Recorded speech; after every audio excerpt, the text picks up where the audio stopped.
Now we've got a really, really special talk really tackling a doctor who's making a difference in childhood nutrition and poverty. So this is Dr. James Fleming, GP and director of the Green Dreams Project. He's been a GP in Paddingham near Burnley for a very long time and runs a social enterprise, the Green Dreams Project, to drive healthcare innovation in his local area, including the launch of a fresh food initiative to encourage children to eat organically. Thank you.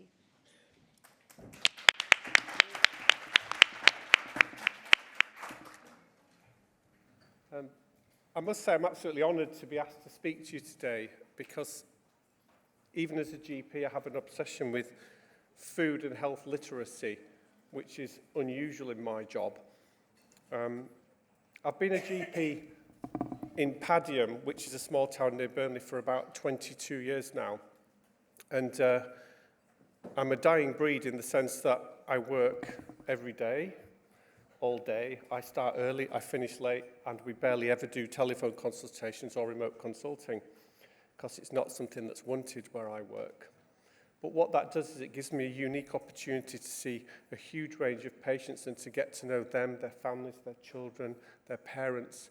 And also being so involved, it allows me to go into primary schools, secondary schools, and to interact with all the different areas of society that are so important to people's health, even the council, the county council.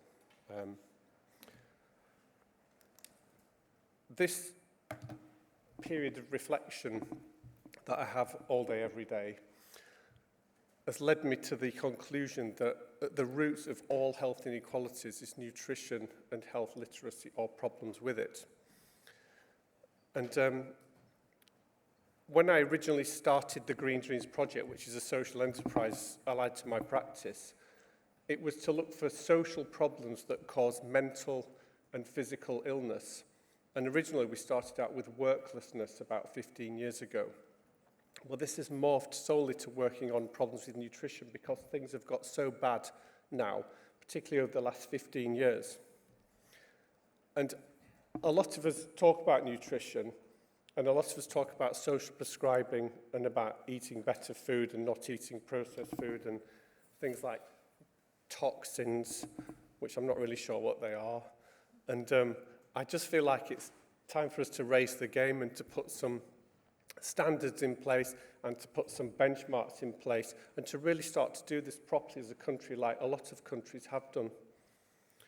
I'm talking to you today specifically about food poverty and obesity in children. And the reason that I focus on children is because, I hope this doesn't sound bad, but over the last 20 years, I don't have a single patient who's ever changed the way they eat based on what I've said. And I don't think that's because I'm inarticulate. I just think it's people don't want to, or they've got so entrenched in their habits. Also, I think life's very difficult these days. You know, I get on the M65, which is a motorway near Burnley, at 6:30 or 7 in the morning, and it's absolutely packed. It's bumper to bumper as far as you can see. And I think, look how many people are out at 7 in the morning trying to earn a living, trying to work. These people are exhausted. They're getting home late at night. Things are so complicated, you can't get anything done. You have to do it yourself. You spend your whole time on the phone trying to pay your phone bill and your gas bill. And it's just exhausting, I think. And food can be a comfort.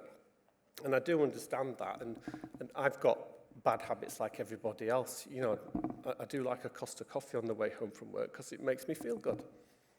But we need to do better. So to define food poverty, this is the inability to get hold of enough food or to get hold of the right food so that you can remain healthy. Currently, in the United Kingdom, 2,448,000 children under the age of 11 are in food poverty. That means they can't get the food that they need to eat in order to be healthy and to grow properly. That's 17% of all children in this country. And it doesn't matter where you are. It's the same in London. It's the same in the South East, the South West, Cornwall, Scotland. It's the same everywhere. Some towns are as low as 14%. There's one or two that are as high as 30%.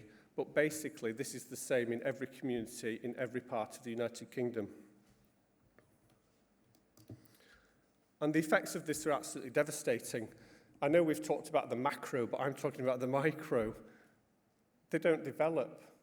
If children don't have the right food, they don't develop. And I'm not getting into the intricacies of processed food versus a pomegranate versus healthy apples.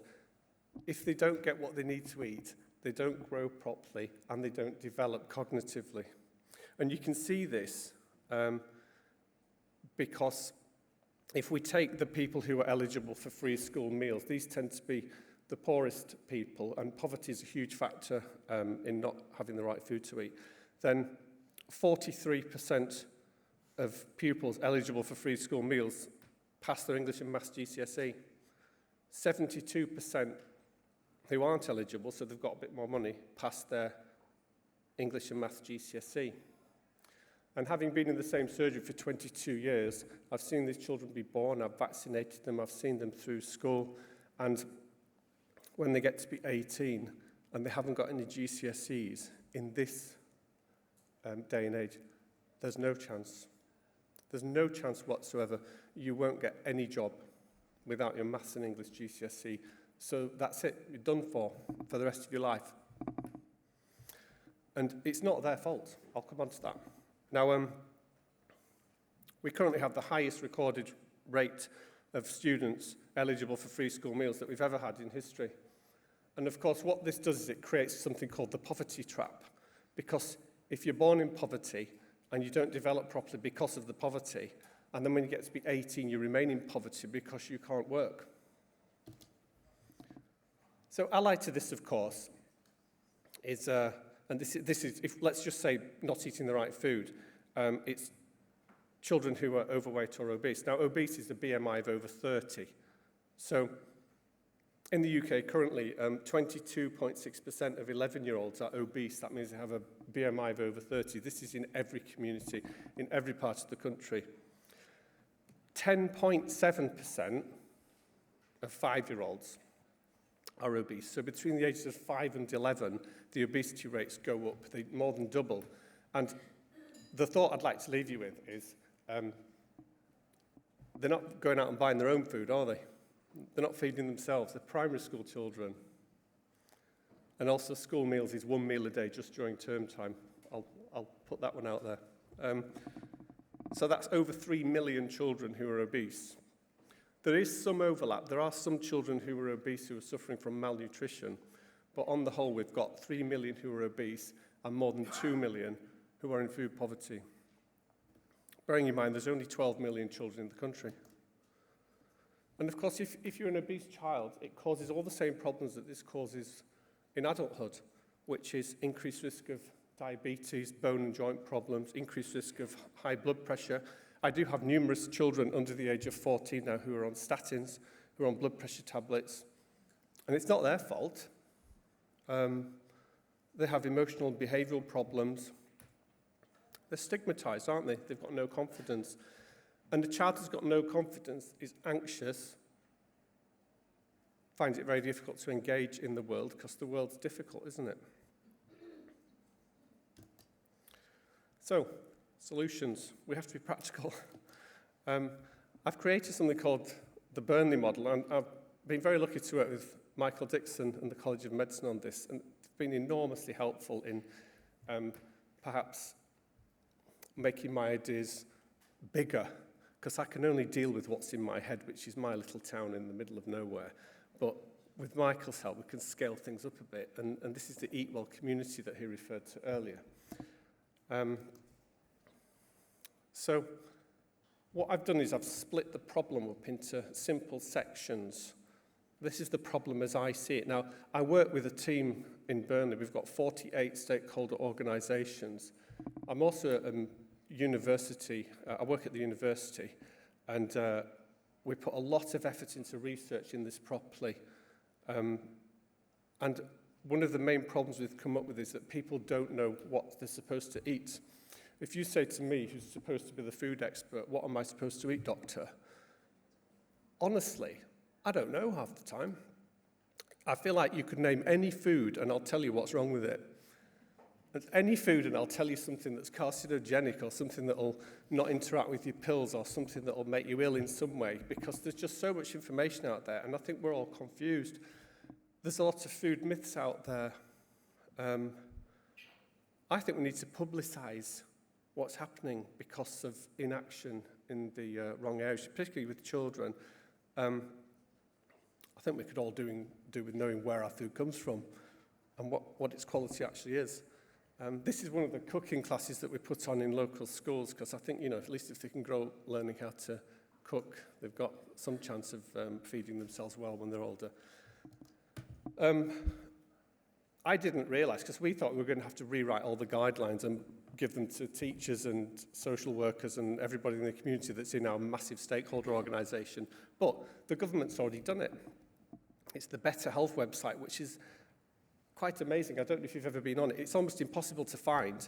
To get the entirety of it, we had a full-time researcher looking for guidelines, and she managed to come across all 3 sites on Better Health, which is Start for Life, Healthier Families, and Let's Do This. But it took her a long time and a lot of effort, but it's fantastic, and you can get free leaflets, and it'll tell you what to eat, and you can put these in your local community, and it'll tell you how to teach the kids what they need to know. Really wonderful resource. Also, we focus on local solutions, which is growing food. Now, where I live, it's quite easy to grow food because we've got so much land. I don't think it's the same down here. I'd also like a farm to the plate scheme, which one member of the college has managed to set up, but it's very difficult to do.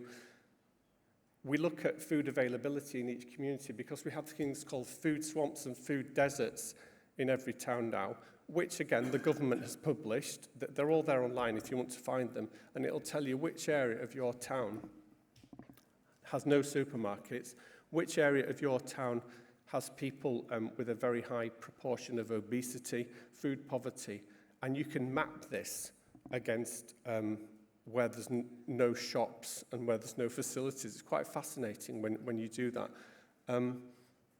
I also think there's a lot of people, like in this room, a lot of communities who are doing a lot about nutrition. And you're trailblazers. Let's pool our information. Let's set up specific Eat Well communities like the type Michael was suggesting, so that we can focus on one area and create a model like I'm trying to create, so that we can then disseminate it. I think big organisations can lead by example, because there's one particular organisation in the town where I work which is well known for having the worst food in its canteen that imaginable. There's just nothing in there that anybody would want to eat, and they should know better. School curriculum coverage. If you put a good case toward your county councillor, you can change it just like that. We've done it. Honestly, they're open to any ideas. The state. This has been touched on this morning. How long have I got left, by the way? 5 minutes? 4 minutes. Oh, okay. Yep. I have no influence on these things. The convening power that I've got is in my town.